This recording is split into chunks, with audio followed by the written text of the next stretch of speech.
as I said, we'll start with the free kick portion of the show and go over Atlanta United's draw at Inter Miami CF. I want to keep calling them Inter Miami FC or even SC, but CF. Got to get it right. But yeah, Atlanta went down to Miami, had the 1-1 draw in MLS play, meaning that they are now 1-2-1 on their MLS season. Actually, you think they are. Let me get that right as I'm going over everything. But yeah, so there are.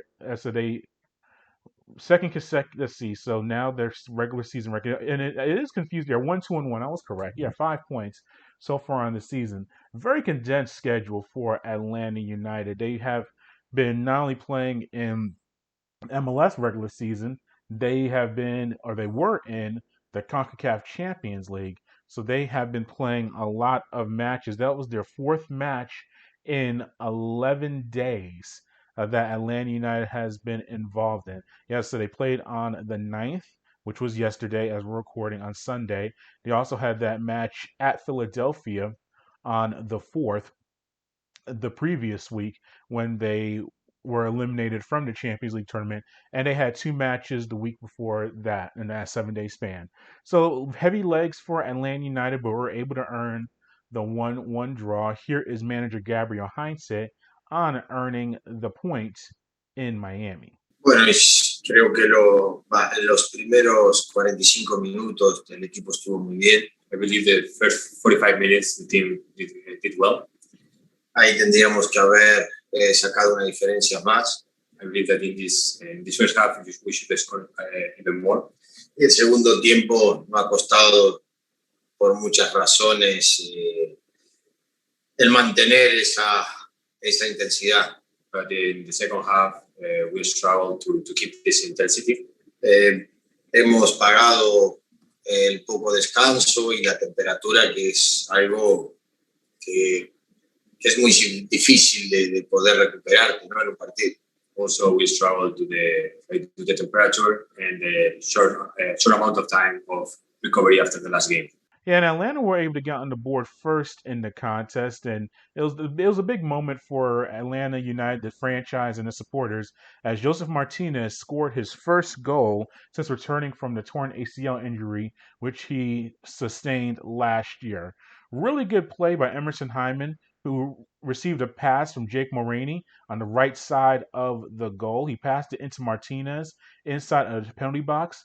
Joseph was able to settle the ball and did a kind of turnaround shot with his left foot and pushed it back past John McCarthy, the goalkeeper for Miami, to score the goal. As I said, it happened early in the first half, and that was a big moment for himself and for Atlanta. Here is Martinez on the goal.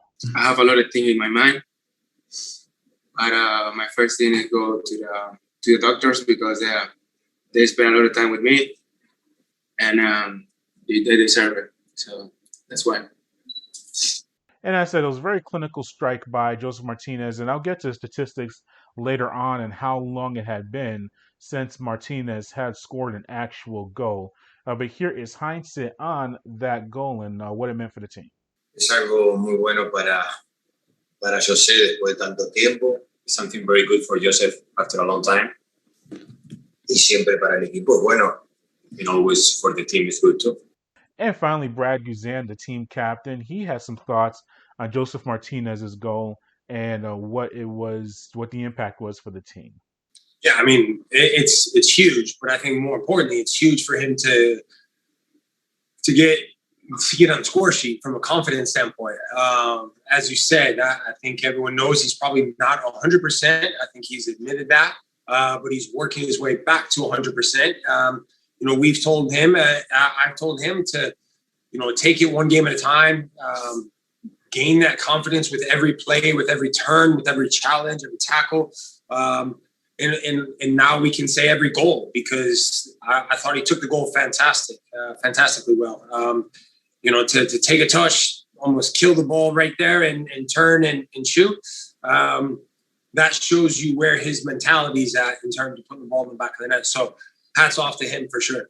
Yeah, and he was very happy that Joseph scored that goal, his first goal in over a year. more than a year, I should say. But the problem is that it was not the game winner for Atlanta. Atlanta did continue to try to score on multiple attempts in the first half, were just unable to do it. And Miami also had a lot of scoring opportunities in the first half. Lewis Morgan had a nice crossing path in the 17th minute into the penalty box area, and it was headed by former Atlanta player Leandro Gonzalez Perez, but Guzan was able to make a nice save there. Morgan had another cross later on in the half that went right to Gonzalo Higuain, who had a direct shot on goal, but Guzan was able to get his body onto it. Actually, it was a nice kick save and was able to keep the score 1-0 heading into halftime. Guzan had had season high 6 saves in the contest, including a nice save on a Jadoa shot in the second half. He and Jadoa were going for the ball. It was a 50-50 ball. Guzan, outstretched arms, was able to make the save, and Jehovah got tripped. And there was a lot of controversy with that. A lot of people in Miami, including the coaching staff of Miami, were calling for a penalty, but it was not awarded. And here's Guzan on that save and his positioning with that contested shot. Yeah, he said the same things walking off the field. For me, it's not a penalty, obviously, but if you make the save, if the goalkeeper makes a save with his arms extended, which happened, which I believe then the ball ends up going over the end line behind me, right? But my arms are still extended. If I don't make a play on his legs, or trying to pull him down, which is not the case because I'm not looking at him, I'm ultimately looking back at the ball. But if you make the save and your arms are still extended, and he then trips over my legs, I haven't seen it back, but for me, I don't think that's a penalty, and that's exactly what the referee said to me, because obviously they're all complaining about a penalty. Listen, I think if you give that as a penalty, I don't know what the goalkeeper is meant to do, because you can't extend your arm, make a save, and then bring your arms back in, especially if you're spreading for a 50-50 ball. So, yeah, I disagree with him. Yeah, and despite all of that, Miami was able to equalize the score in the 77th minute. Morgan received a pass on the right wing. He went past several defenders, including George Bello, and was able to get a straight shot onto Brad Guzan. And Morgan was able to push the shot at the near post. It was a low attempt, and it went past Guzan, and the score was 1-1. So once again, we saw Atlanta get off to a solid first half start, but unable to sustain that strong form of play into the second half. Here is Gabriel Heinze on those second half struggles. Es exactamente eso. It's exactly what you say. Pero no, el equipo posicionalmente no cambió. The team positionally did not change. Sí, creo que los esfuerzos eran, no que no querían hacer el esfuerzo, pero no podían. It means like they didn't want to do the effort, but they could not. Y cuando hacías el esfuerzo y recuperábamos, debíamos tener el balón. And when we did the effort and we recovered the ball, we needed to keep the possession. Y no podíamos recuperar para estar un poco mejor, ¿no? We struggled to recover the ball and recover with the ball. Pero el equipo no ha cambiado posicionalmente. But the team did not change positionally. Sí que sabíamos que el segundo tiempo nosotros íbamos a sufrir. We knew that in the second half we would suffer. Pero bueno, creo que el primer tiempo sí hicimos también méritos para irnos un poquito más mejor en el resultado. But I think in the first half we should have scored at least one more goals, like more difference. Yeah, and obviously I mentioned in the first part of the recap the condensed schedule that the team has been playing. It was in Miami, close to 90 degrees, had water breaks, which we have not seen too often this time of year. And we're only in the early part of May and already doing water or hydration breaks in the middle of halves. So you add all of that up, there were some, you could tell, issues there with the fatigue of Atlanta, but still they're professionals and no excuses. But it's just one of those things that they have to improve on and get better at. And here is Brad Guzan elaborating on the second half struggles for Atlanta. No, I mean, listen, the first half we were good. We exploited space. We followed what we wanted to do in terms of the game plan. The second half, we turned the ball over unnecessarily. Silly turnovers in bad spaces, in bad places. And when you look at their chances today, two or three in the first half, where we've gifted the ball to them. You look at the goal, we gift them the ball off of our free kick. And even so, another one or two chances in the second half where we've, the chance with Higuain, Gonzalo, where a missed pass and next thing you know, he's in on goal. So we need to be sharper with the ball, regardless if we're tired. And, that comes from mentally being sharp, physically, of course, being sharp, and making sure we're secure with it. And he elaborated quite well, just saying that they get off the first 45 minutes. They were very good. Yes, again, the Joseph Martinez goal was, a very nice moment, not only sentimentally, but actually in contributing to the win or loss of the contest. But they were unable to sustain that in the second half, and you just saw that second half goal probably coming for Miami when you're watching the contest, and sure enough, it took place.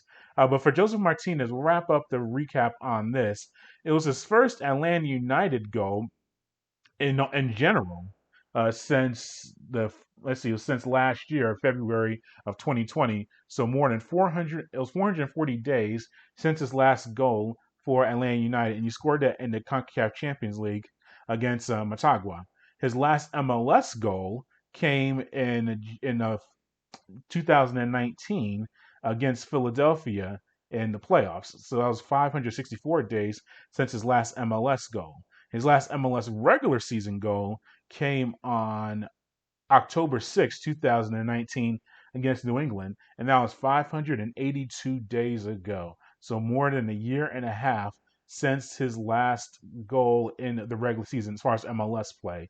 He was very emotional after the goal. He ran to his trainers and the support staff of Atlanta United on the sideline after he scored the goal. And here he is about the emotions of putting the ball in the back of the net. Always the confidence good, more easy when you score now. Every day my mind is try to be better and healthy. And, we want to know, for me, the most important is my knee. Feel better every day. But today was the best moment in my life because we work a lot, we suffer a lot, and I hopefully this is the first of the many. Yeah, so I said it was a very emotional moment for him and what he was trying to do. Atlanta returns to action May 15th at home against Montreal.